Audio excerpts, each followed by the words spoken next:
Is very simple, right. So di substitution करना है, बहुत इजी है, ठीक है। तो लेट्स से हमारे पास ऑलरेडी एक di substituted benzene ring present हो, और उसके बाद फर्दर उसमें इलेक्ट्रोफिलिक सब्स्टिट्यूशन अगर हम करवाना चाहें, this is important, this is important, this is very very important, this is very very important, ठीक है। पहला कैटेगरी में ऐसा लिख लेता हूं, मान लीजिए आपके पास एक di substituted benzene ring present है, let's say we have OH over here and let's say we have CH3 group over here. This is very important. Now in this case of di substituted benzene, both these groups, that is OH group as well as this CH3 group, both groups are ring activators. Now this shows plus R and this shows plus H. Okay, जो electron density को increase करने के लिए लग रहा है वो effect मैं लिख देता हूं यहां पे। अच्छा, ये आपका है strong activator and this one is weak activator. So very important. So in case of di-substituted benzene, if two groups are present, out of which one group is strong activator and another is weak activator, so in that case the incoming electrophile is directed to a particular position, particularly of course obviously to the ortho and para position by the strong activator groups. ध्यान से, very important. अगर die substituted benzene में benzene के ऊपर दो functional group present हो, जिनमें से एक स्ट्रांगली एक्टिवेटर हो और एक वीकली एक्टिवेटर हो या मॉडरेटली एक्टिवेटर हो, जो सबसे स्ट्रांग एक्टिवेटर ग्रुप होगा वो डिसाइड करेगा कि आने वाला इलेक्ट्रोफाइल कहां जाके जुड़ेगा, ठीक है। सो मान लीजिए हम इसमें इलेक्ट्रोफिलिक सब्स्टिट्यूशन कर देते हैं, let's say we treat this with Br2 in presence of FeBr3 which is bromination, the electrophilic substitution type. अच्छा, जो Br आएगा ये स्ट्रॉन्ग एक्टिवेटर है और यही डिसाइड करेगा आने वाला इलेक्ट्रोफाइल कहां जाना चाहेगा। अब ये जो OH ग्रुप है इसके रेस्पेक्ट में जो पैरा पोजीशन है वो ऑलरेडी ऑक्यूपाइड, सो इसका मतलब ये होगा कि पैरा पोजीशन पे तो नहीं जुड़ने वाला। अच्छा, ये ऑर्थो पैरा डायरेक्टर होगा। सो अगर ये ऑर्थो पैरा डायरेक्टर है और पैरा पे आपका मेजर प्रोडक्ट देखने को मिलता है but para position already occupy हो चुकी है, सो ये डिसाइड ये जो आने वाला इलेक्ट्रोफाइल होगा, अब इसके पास जो पोजीशन अवेलेबल है वो है ऑर्थो पोजीशन। सो ये वाले पोजीशन और ये वाला पोजीशन यहां जाके Br जुड़ सकता है, ठीक है। सो कुछ इस तरीके से आपको प्रोडक्ट देखने को मिल जाएगा। सो जो Br है ये ऑर्थो पोजीशन पे आके जुड़ेगा, यहां पे आके जुड़ गया, और ये OH इस तरीके से एंड दिस इज CH3, ठीक है। तो अगर दोनों के दोनों रिंग एक्टिवेटर्स हो तो स्ट्रॉन्ग एक्टिवेटर डिसाइड करेगा कि आने वाला इलेक्ट्रोफाइल कहां जाके जुड़ना चाहेगा, ठीक है। सेकंड केस, मान लीजिए कुछ इस तरीके से, let's say we have NH2 group and let's say we have this CN group, nitrile group, ठीक है। दो ग्रुप्स हमने ले लिए। अच्छा, ये जो आपके फिर से डाई सब्स्टिट्यूटेड बेंजीन है, इस डाई सब्स्टिट्यूटेड बेंजीन में ये जो NH2 ग्रुप है, now this NH2 group is strong activator again, this is ring activator, let's say strong or whether weak, but this is ring activator, and this one is ring deactivator. This is ring activator and the next one is ring deactivator. CN is ring deactivator and this NH2 is ring activator. अगर ऐसा case देखने को मिल जाए जहां पे एक ring activator हो दूसरा रिंग डीएक्टिवेटर हो जाए, so in that case the ring activator will decide the fate of reaction. The ring deactivator will decide the orientation of reaction. It decides the reactivity of reaction.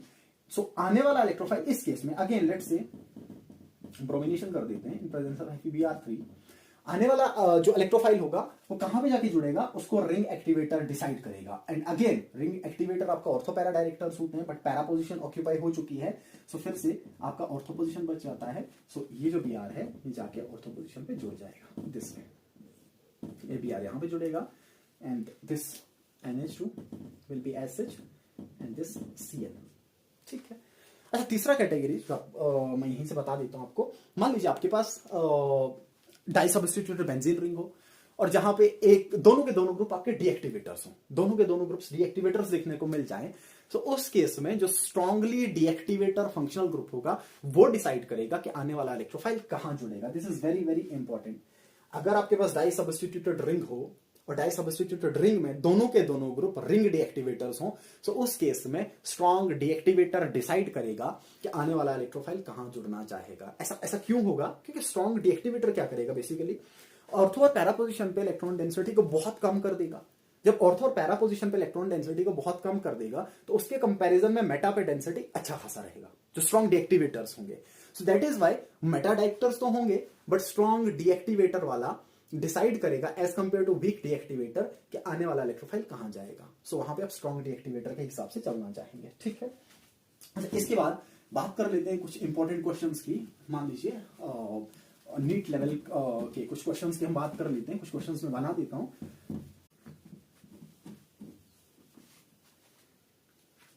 ठीक है।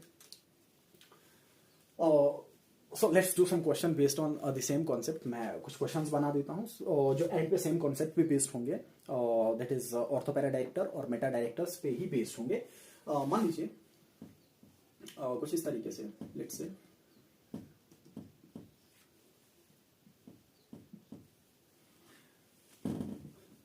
से BR, which is easy to remove. Let's say this is BR and this is BR.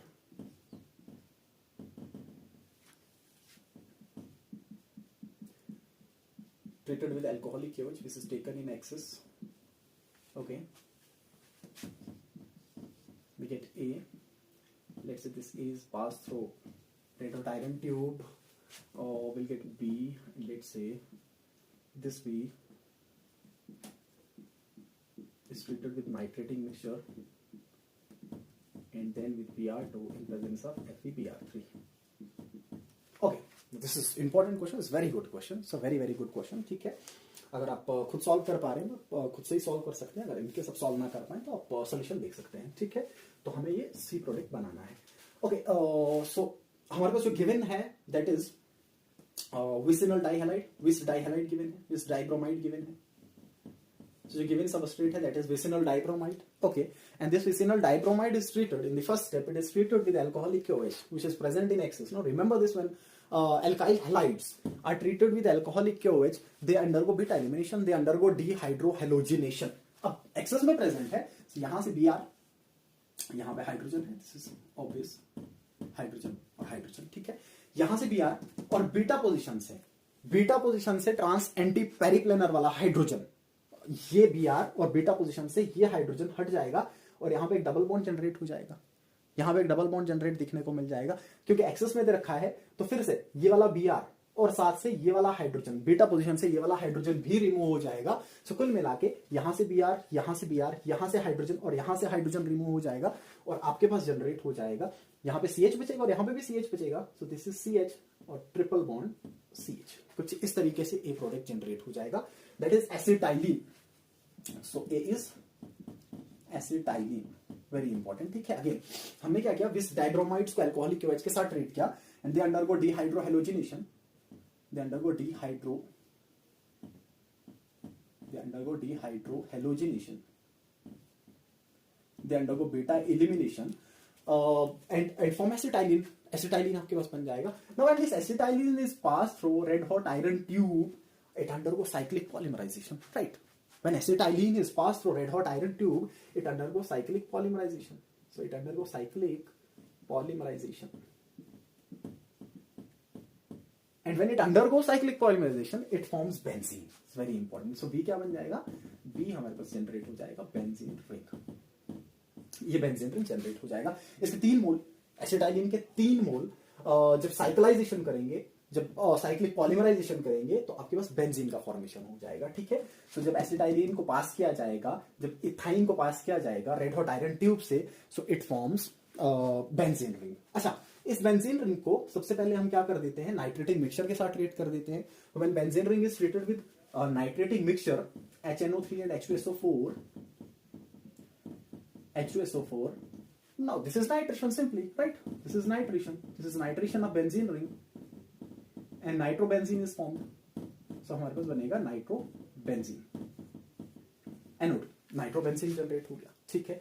अच्छा, जो nitrobenzene generate हुआ, इस nitrobenzene को हम किसके साथ ट्रीट कर देते हैं, Br2 in presence of FeBr3। सो ये नाइट्रोबेंजीन को अपन ट्रीट करने वाले हैं Br2 in presence of FeBr3। That means हम ब्रोमिनेशन करने वाले हैं। तो इसके बाद हम करेंगे ब्रोमिनेशन। अच्छा, जब ब्रोमिनेशन करेंगे तो अब आने वाला इलेक्ट्रोफाइल, आने वाला जो Br होगा वो कहां पे जाके जुड़ेगा, उसको डिसाइड करेगा NO2। और जो NO2 होगा ना, we know that this NO2 is ring deactivator, this NO2 is meta director.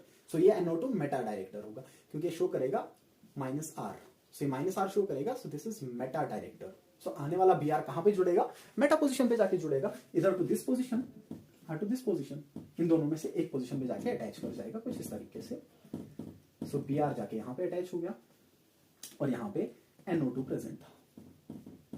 So ये आपके पास फाइनल प्रोडक्ट सी बनेगा, वेरी सिंपल, ठीक है। सो हमने क्या किया, विसिनल डाइब्रोमाइड्स को अल्कोहलिक क्यूवेज के साथ ट्रीट किया। एक्सेस में they undergo beta elimination, they undergo dehydrohalogenation and form acetylene. When this acetylene is pass through red hot iron tube, it undergo cyclic polymerization and form benzene ring. When this benzene ring is treated with nitrating mixture, it form nitrobenzene, which is nitration, electrophilic substitution type. And when that nitrobenzene is further treated with Br2 in presence of FeBr3, it form metabromonitrobenzene, right? तो ये आपके पास final product देखने को मिल जाएगा। Okay, now let's say कुछ इस तरीके से मैं क्वेश्चन अगर बना दूं, मान लीजिए लेट्स से वी हैव कुछ इस तरीके से,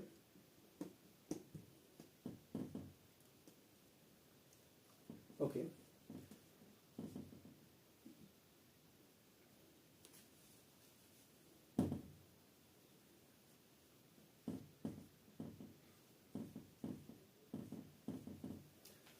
right, or let's say we have A, then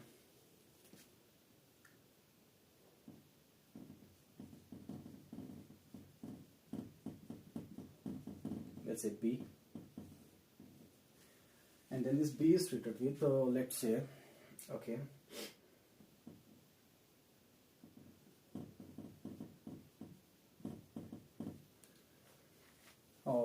we'll get C. Then to this C,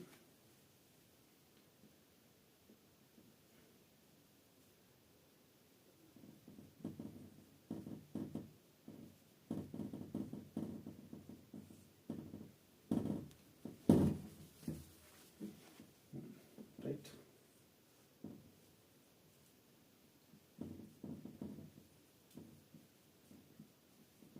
ठीक है, हमें डी प्रोडक्ट बनाना है, ठीक है जी। एक रिएक्शन मैंने बना दिया यहाँ पे, कुछ इस प्रकार से हम देखेंगे कि कैसे इसको सॉल्व कर सकते हैं। This is very very important, right.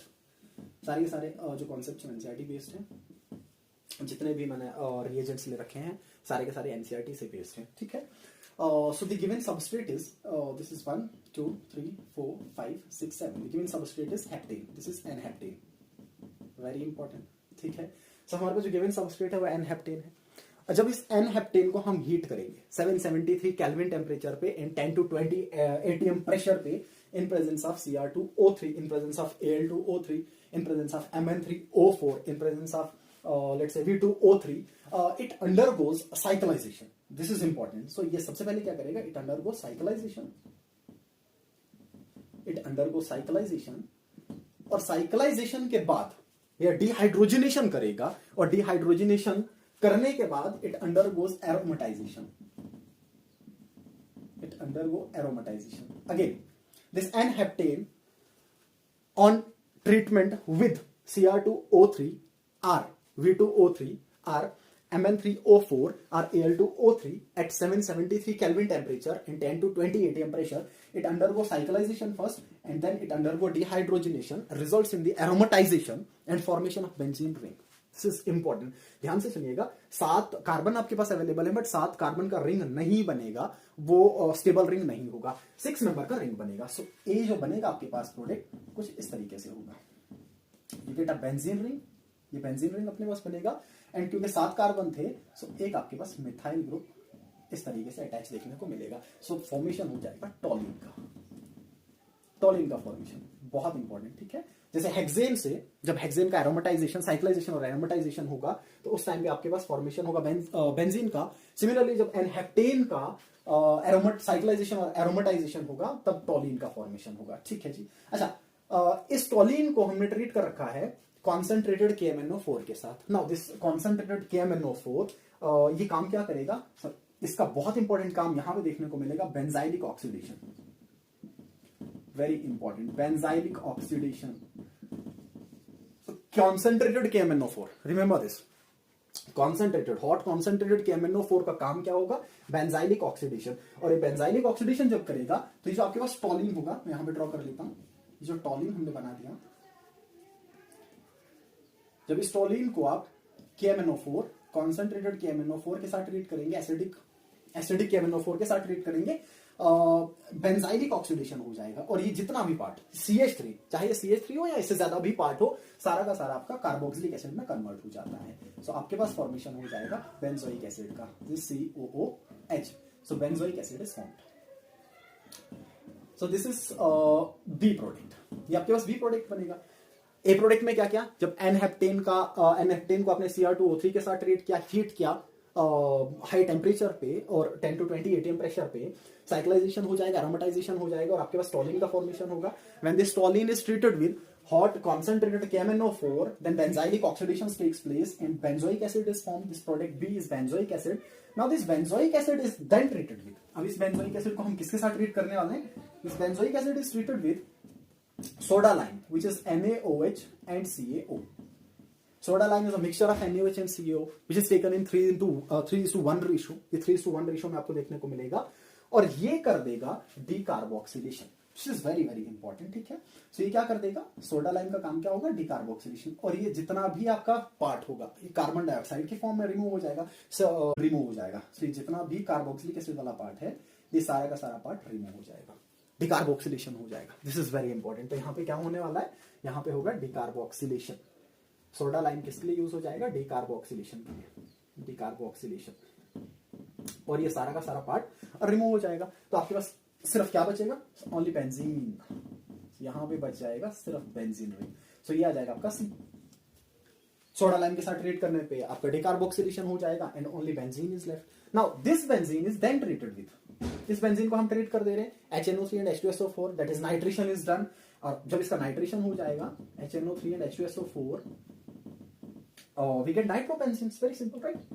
तो आपके पास बन जाएगा नाइट्रोबेंजीन, दिस इज NO2।